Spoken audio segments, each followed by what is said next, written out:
தூத்துக்குடி துறைமுகத்திலிருந்து இறக்குமதி சரக்கை கொண்டுவரும் லாரிகள் ஏற்றுமதி சரக்கை ஏற்றி செல்லக்கூடாது என்று சரக்கு கண்டெய்னர் லாரி உரிமையாளர்கள் சங்கத்தினர் வலியுறுத்தியுள்ளனர்.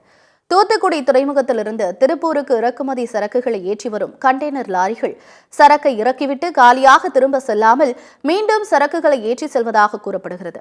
இதனால் சரக்கு கண்டெய்னர் லாரி உரிமையாளர் சங்கத்தினர் ஆத்திரமடைந்து தூத்துக்குடி வஉசி துறைமுகம் சுங்கத்துறை அதிகாரிகளிடம் முறையிட்டனர்.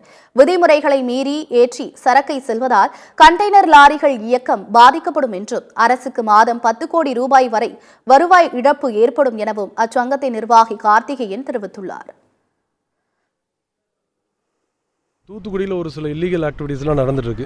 நோட்டீஸ் பிரகாரம் 79/2008 பிரகாரம் பார்த்தீங்கன்னா டேக்ஸ் எக்ஸம்ஷன் கண்டெய்னர்ஸ் எல்லாம் மூவ் பண்ணுறதுக்கு ரிட்டர்ன் லோடு ஏற்றாமல் தான் வரணும். இங்கே அதை எக்ஸம் பண்ணி நிறையா வண்டியில் லோடு ஏற்றிட்டு வராங்க. ஒரு நாளைக்கு 200 to 300 வண்டி.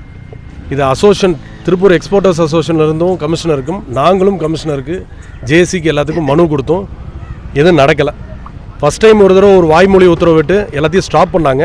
திருப்பியும் இவங்களோட கண்டுக்காதனால எல்லாம் திருப்பி அந்த ஆக்டிவிட்டீஸ் திருப்பி இப்போ ஸ்டார்ட் ஆக ஆரம்பிச்சிருச்சு. இதனால் கிட்டத்தட்ட ஒரு 4000-5000 குடும்பம் பாதிக்கப்படுது. வாழ்வாதாரம் நிறைய இழப்பு வருது. கவர்மெண்ட்டுக்கு ஒரு 10 to 20 கோடி ரூபா மாதம் வருவாய் இழப்பு வருது.